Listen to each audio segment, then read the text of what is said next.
सोचिए, एक ऐसी किताब जो करीब करीब 100 साल पहले लिखी गई थी, लेकिन आज भी, लिटरली आज भी लोगों को करोड़पति बना रही है। आज हम 1937 की थिंक एंड ग्रो रिच के अंदर छिपे उस सीक्रेट कोड को क्रैक करने वाले हैं। वो कोड जिसने पता नहीं कितने लोगों की किस्मत पलट दी। तो तैयार हैं उस रहस्य को जानने के लिए?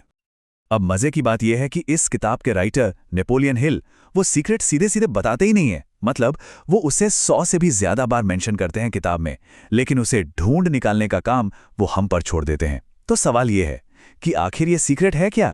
तो ये पूरी कहानी शुरू होती है एक चैलेंज से, और ये चैलेंज दिया था एंड्रू कार्नेगी ने, जो उस टाइम स्टील इंडस्ट्री के बेताज बादशाह थे। मतलब दुनिया के सबसे अमीर लोगों में से एक। उन्होंने एक यंग राइटर नेपोलियन हिल को बुलाया और कहा, सुनो, जाओ और पता लगाओ कि कामयाब लोग आखिर कामयाब होते कैसे हैं। क्या क्या इसका कोई सीक्रेट फॉर्मूला है?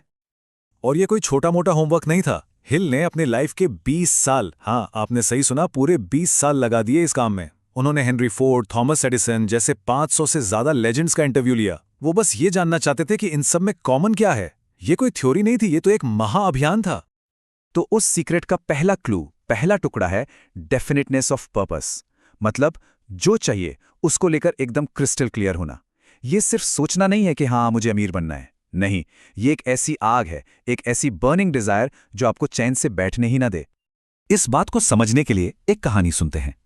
सोचिए, एक कमांडर अपनी सेना को दुश्मन के इलाके में ले जाता है और फिर अपनी ही नावों में आग लगाने का ऑर्डर दे देता है।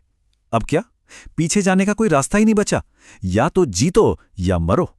बस सफलता के लिए इसी लेवल का पागलपन की हद तक जाने वाला कमिटमेंट चाहिए होता है। ठीक है, तो एक जबरदस्त इच्छा तो है, पर इस इच्छा को पावर कहां से मिलेगी? इसका इंजन क्या है? इसका जवाब छिपा है कोका कोला की कहानी में। और ये कहानी शुरू होती है एक बूढ़े डॉक्टर और उसकी एक पुरानी सी केतली से, जिसमें एक सीक्रेट फॉर्मूला था। तभी एंट्री होती है आशा कैंडलर नाम के क्लर्क की। उसने अपनी पूरी जिंदगी की जमा पूंजी सिर्फ $500 उस एक केतली और कागज के टुकड़े पर लिखे फॉर्मूले पर लगा दी। सोच सकते हैं कितना बड़ा रिस्क था ये। पर कहानी यहां खत्म नहीं होती। कैंडलर ने उस फॉर्मूले में एक ऐसी सीक्रेट चीज मिलाई जिसके बारे में उस डॉक्टर को भी नहीं पता था। एक ऐसी चीज जिसने $500 की उस केतली को एक $multi-billion एम्पायर बना दिया। क्या हो सकता है वो चीज थी इमेजिनेशन, यानी कल्पना। नेपोलियन हिल कहते हैं कि इमेजिनेशन हमारे दिमाग की वर्कशॉप है। यही वो जगह है जहां आपकी वो बर्निंग डिजायर एक प्रॉपर एक्शन वाले प्लान में बदलती है। कैंडलर ने सिर्फ एक ड्रिंक नहीं देखी थी, उसने एक ऐसा ब्रांड इमेजिन किया था जो पूरी दुनिया पर छा जाएगा। तो अब हमारे पास क्या है? एक बर्निंग डिजायर है और उसे हकीकत बनाने के लिए एक प्लान भी।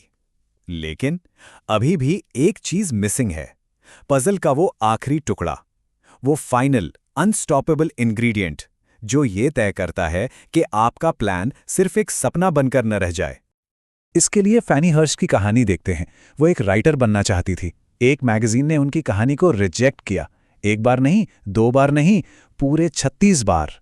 सोचिए, 36 रिजेक्शंस। ज्यादातर लोग तो पहले या दूसरे रिजेक्शन के बाद ही गिव अप कर देते, पर फैनी हर्स्ट ने नहीं किया।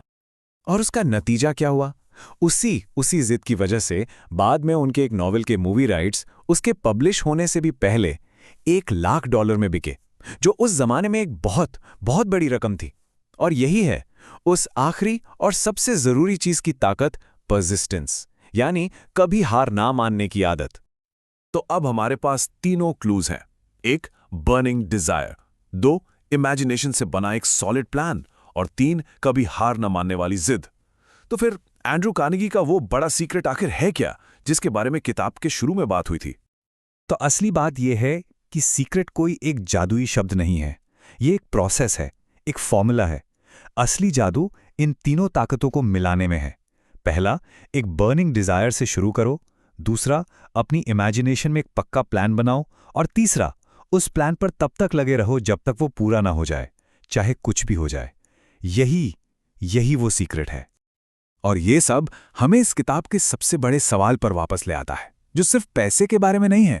ये सवाल हम सबके लिए है कि सबसे बढ़कर ऐसी कौन सी चीज है जिसे पाने की सबसे तीव्र, सबसे प्रबल इच्छा है।